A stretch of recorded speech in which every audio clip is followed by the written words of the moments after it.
বিশ্বনবী মুহাম্মদুর রাসূলুল্লাহ সাল্লাল্লাহু আলাইহি ওয়াসাল্লাম ইরশাদ করেন, যে ব্যক্তি সকালবেলা তিনবার তেলাওয়াত করবে আউযু বিল্লাহিস সামিউল আলিম মিনাশ শাইতানির রাজিম, এরপরে সূরা হাশরের শেষ তিনটি আয়াত তেলাওয়াত করবে, রব্বুল আলামিন ওই ব্যক্তির জন্য ৭০,০০০ ফেরেশতা নিয়োগ দিবেন যারা সারা দিন ওই লোকের জন্য মাগফিরাতের দোয়া করবে।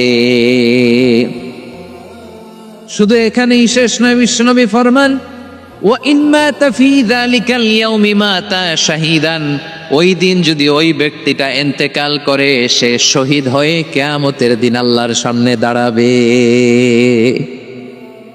সকালবেলা যদি পড়েন তিনবার আউযু বিল্লাহিস সামিউল আলিম মিনাশ শাইতানির রাজিম তিনবার পড়ে সূরা হাশরের শেষ তিন আয়াত যদি তেলাওয়াত করেন, তাহলে আপনার জন্য আল্লাহ তাআলা ৭০,০০০ ফেরেশতা নিয়োগ করবে। সারা দিন তারা আপনার জন্য মাগফিরাতের দোয়া করবে, আর ওই দিন ইন্তেকাল করলে আল্লাহ তাআলা শহীদ হিসেবে আপনাকে কিয়ামতের দিন দাঁড় করান। সুবহানাল্লাহ, এত আস্তে। আবার সন্ধ্যাবেলায় যদি পড়েন, সারা রাতের জন্য ৭০,০০০ ফেরেশতা মাগফিরাতের দোয়া করবে।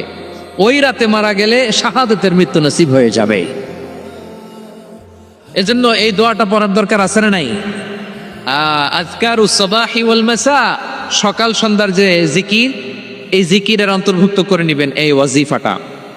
যে হাদিসটা বর্ণনা করলাম সুনানে তিরমিজির হাদিস, যদিও হাদিসটা সনদের দিক থেকে দাঈফ, কিন্তু মুহাদ্দিসিনে ইকরাম বলেছেন যেহেতু এটা ফাজাইলুল আমালের হাদিস, এটা পড়ার ক্ষেত্রে কোনো নিষেধাজ্ঞা নাই, এটা পড়া যাবে।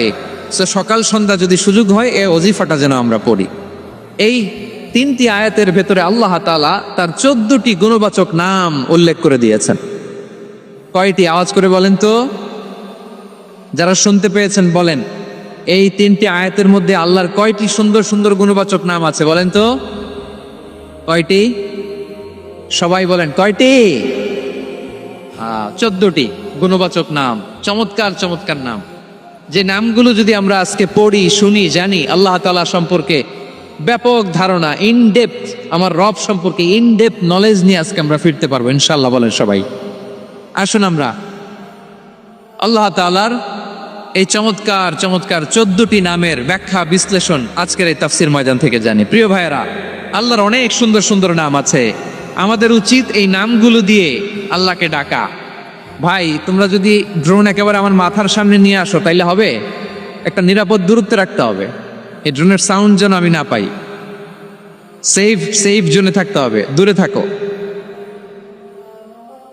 সম্মানিত ভাইয়েরা, আল্লাহ তাআলার চমৎকার চমৎকার অনেক নাম আছে যেগুলো আল্লাহ তাআলা কোরআনে উল্লেখ করেছেন। আল্লাহর আসল নাম হচ্ছে আল্লাহ। আসল নাম কি?